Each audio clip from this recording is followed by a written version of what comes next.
मशरिक़ वस्ता एक बार फिर बारूद के ढेर पर खड़ा है क्योंकि अमेरिका और इसराइल की मुश्तरका फ़ौजी कार्रवाई, जिसे मुबैना तौर पर ऑपरेशन एपिक फ्यूरी कहा जा रहा है, ईरान के खिलाफ शुरू हो चुकी है। अमरीकी ज़राए का दावा है कि ये कार्रवाई सिर्फ चंद घंटों की नहीं बल्कि कई दिनों तक जारी रह सकती है और इसका हदफ ईरान की मिसाइल इंडस्ट्री को मुकम्मल तौर पर मफलूज करना है। तेहरान, अस्फ़हान, कुम और किरमानशाह समेत मुख्तलिफ शहरों से धमाकों की इत्तलात सामने आईं, जबकि सोशल मीडिया पर गर्दिश करने वाली गैर मुसद्दका खबरों में यहाँ तक दावा किया गया कि ईरान के सुप्रीम लीडर अली खामनेई के कंपाउंड को भी निशाना बनाया गया। कुछ गैर सरकारी दावों में उनकी हलाकत की बात की गई।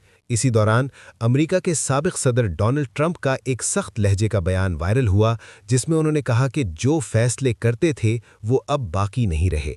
उधर तेहरान की सड़कों पर मुनक़सिम रद्द-ए-अमल देखने को मिला, कहीं गम गुस्सा तो कहीं खामोशी। जवाब में ईरान की मुसल्लह अफ़वाज और बिलखुसूस इस्लामिक रेवोल्यूशनरी गार्ड कोर ने दावा किया कि इसराइल समेत खित्ते में मौजूद अमरीकी मफादात को निशाना बनाया गया।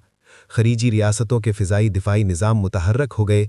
दोहा में मौजूद अल उदैद एयरबेस के करीब धुएं की वीडियोज़ मंजर आम पर आईं, जबकि बहरीन में अमरीकी फिफ्थ फ्लीट के अड्डे के हवाले से भी इत्तलात गर्दिश करती रहीं। सवाल ये है कि क्या ये महदूद फ़ौजी कार्रवाई है? एक ऐसी चिंगारी जो पूरे खित्ते को आग में झोंक सकती है। वाकई ईरान के सुप्रीम लीडर अली खामनेई इस हमले में मारे जा चुके हैं तो ये सिर्फ ईरान ही नहीं बल्कि पूरे मशरिक़ वस्ता के लिए एक तारीखी और इंतहाई खतरनाक मोड़ साबित हो सकता है। ऐसे हालात में ईरान का रद्द अमल इंतहाई सख्त हो सकता है क्योंकि ईरानी निज़ाम हुकूमत में सुप्रीम लीडर की हैसियत सबसे ताकतवर होती है। माहिरीन का कहना है कि ईरान बदले के तौर पर खित्ते में मौजूद अमरीकी और इसराइली मफादात को निशाना बना सकता है और अगर ये जंग तूल पकड़ती है तो इसके असरात सिर्फ जंगी मैदान तक महदूद नहीं रहेंगे। खलीज फारिस के अहम बहरी रास्ते, खास तौर पर स्ट्रेट ऑफ हॉर्मुज़, दुनिया की तेल सप्लाई के लिए शह रग की हैसियत रखते हैं और अगर यहाँ कशीदगी बढ़ती है तो आलमी तेल की तरसील शदीद मुतासिर हो सकती है।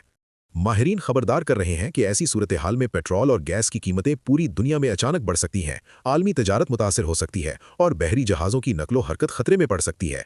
यही वजह है कि बहुत से मुबस्सरीन इस बहरान को सिर्फ एक इलाकाई जंग नहीं बल्कि ऐसी चिंगारी करार दे रहे हैं जो अगर मजीद भड़की तो पूरी दुनिया को मुआशी और सियासी अदम इस्तेहकाम की तरफ धकेल सकती है।